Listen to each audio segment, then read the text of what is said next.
Hey everybody, and welcome to STEM Hires in the Shires. This video series features alumni of Berkshire Community College and all the places they're working in STEM careers here in Berkshire County.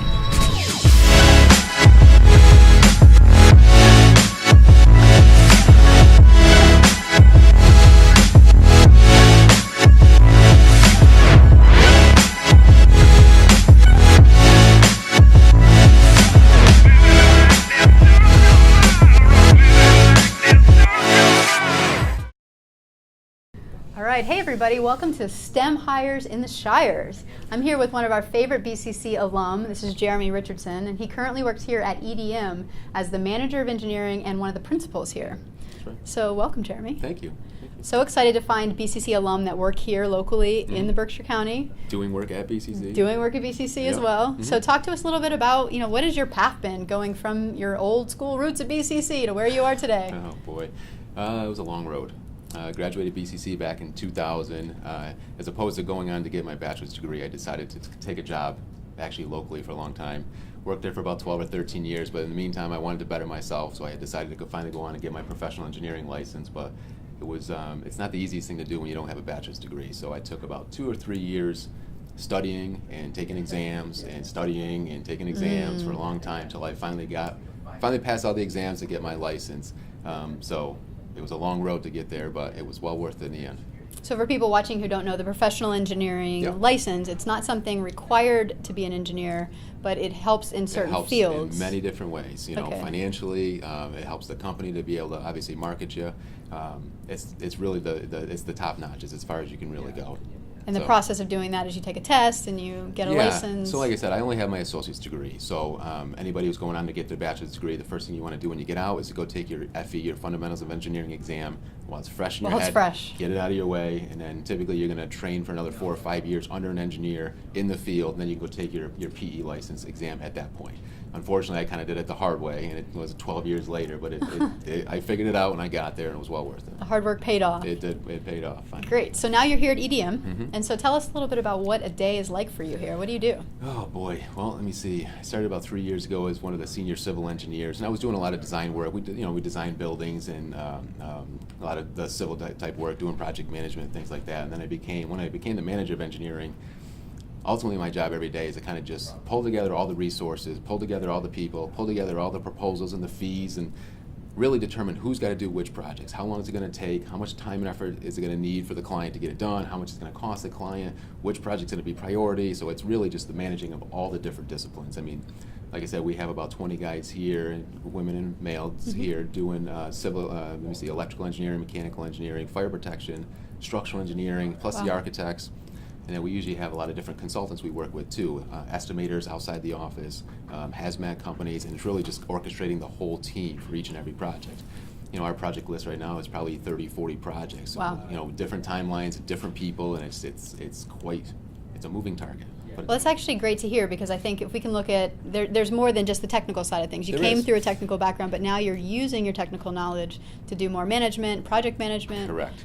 And in the meantime, I still have to maintain my continuing education, so I have to still have some level of technical experience in it too. So I dabble in it a little bit here and there, still go to my seminars and try to keep that up as well. But I really rely on my staff to kind of take care of all the projects technically, and I kind of just make sure it all comes together. Awesome. So now that you kind of look back on your career, what have been some skills maybe, a couple skills that have really served you, that have been like your go-to valuable assets? I really think a couple of the biggest things, like communication, I think is key. I mean, you see on our wall here, we have, we listen, we create, we care. I mean, being passionate about what you do, really listening to what the client wants, being able to communicate with them and tell them, understand what they want, give them what they want. Sometimes tell them they don't want what they want. It's just the way how you present it to them, how you deliver your message. So I think communication is key, and personality too is just another big thing. I mean, if someone doesn't feel comfortable with you, they're not going to want to spend a lot of money on just paper. It's just so having the right personality too. Trust is another big one too. I mean, we have a lot of repeat customers who just will actually come to us and just say, hey, we know you did a good job last time. We trust what you're doing. Just go ahead and do the project. You know what I mean? So trust goes a long way too. Let's talk about the trust one. I think this is one that anybody can pick up. How do you develop that trust?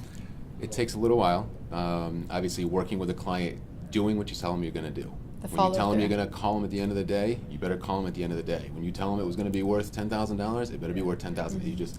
You know, and that trust builds over time. And once you have that trust, I mean, a lot of our business is repeat business now because of that trust, that relationship that we build. Excellent. And I bet that applies not only to external customers, but even internally, the people you work with. If you develop Absolutely. trust with them, it makes a much better workplace. Then you start to see the chemistry really grow. Everybody's working together just because they trust each other. You know, we're just kind of a big happy family here, so everybody kind of works. It makes the morale in the company go much smoother. Cool. So let's talk about morale a little bit. What do you enjoy about this career you've picked for yourself? For me, I think, I enjoy what I do. I enjoy doing design. I enjoy seeing construction, but I really enjoy working with the people. You know, basically our focus is, you know, building relationships. So meeting people, giving them what they ask for, making them happy, making their lives easier. I mean, just, you know, when you get that kind of that attaboy or that thank you at the end, it just goes a long way. You know, you're making someone's life easier. They're happy, and that's what we love. Yeah, and I'm sure seeing that final product of something you've worked on for a while. And it works. And it works, and it actually right? works. It looks good. People are not complaining. You know, obviously that's our job. You have the occasional issues that you got Sure. to deal with, but that's just how you manage it. It's part of the game. Let's actually talk about that. So when something comes up that is challenging, what have you found over time is how do you deal with that? How do you deal with the things that don't go the way you hope they go? Again, for me, all cards are on the table, honesty. I mean, if we make a mistake, the first thing I say, we made a mistake, but what can we do to help resolve the problem? Awesome. You know, so you talk to contractors, you talk to clients, you figure out what it is, what's it going to cost, you know what I mean? So it really, I mean, each situation is a little bit different, but I really truly feel if all your cards are on the table, they understand what happened, because nobody's perfect. You know, so we all make mistakes, every one of us, including myself, all day, every day. Something's going to happen. Right. So just And it's be okay. honest. It's okay as long as you clean up for it in the take care of it appropriate as quickly ways. as possible. Put more effort into dealing with the situation, because now it's either causing a construction delay, it's costing more money. You really have to drop everything and get on it and deal with it. Nice. So, So now people have been watching this for a little while, and they're probably wondering why it is we're holding golf clubs in our hand and standing on this putting green. So what is this all about? bringing on young, new professionals. You know, everyone talks nowadays about like the places like Google to go work for. They have a very similar setting to obviously a much broader scope, but they say a lot of the younger millennials are interested in just this type of atmosphere. So we thought we could do something small with the dartboard, the putting green, the couch, relax. We got a couple high-top tables coming that people can come over here with their Wi-Fi and sit back and work a little bit. So Work-life balance. It's interesting because a lot of the new people, when they come in, if they're coming in for an interview, it kind of gives them, it makes them relax a little bit. They walk in the front door, they kind of walk by. It just, it's not your typical. You don't have to be nervous about your interview. It's just, you can just kind of see we're a little bit different than other companies. Nice, nice. EDM seems like a cool place to work. It's fun. It's Here a lot in of fun. Pittsfield, That's so right. if you don't want to go far from BCC, there's a great company in the backyard. That's right. So let's just give a few pointers here to our students who are watching this, who are still sitting in those classrooms. Yeah. What would you recommend for people here who are watching? Students, just work hard, stick with it, don't give up.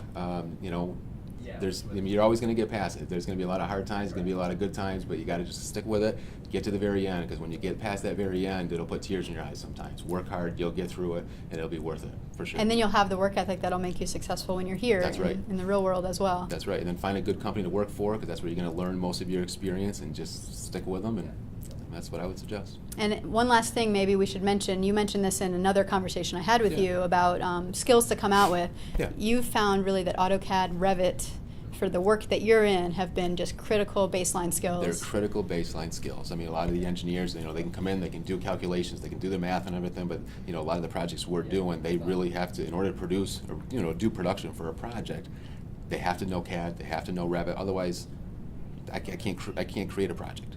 So as long as they have those skills, you'll learn everything else in the field. We'll get you exposed to everything else, but that's critical.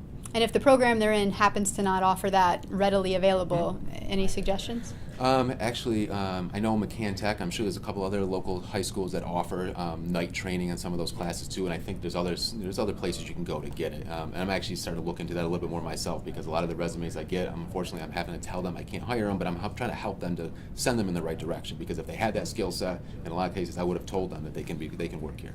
Awesome. So, Great. Well, any final thoughts?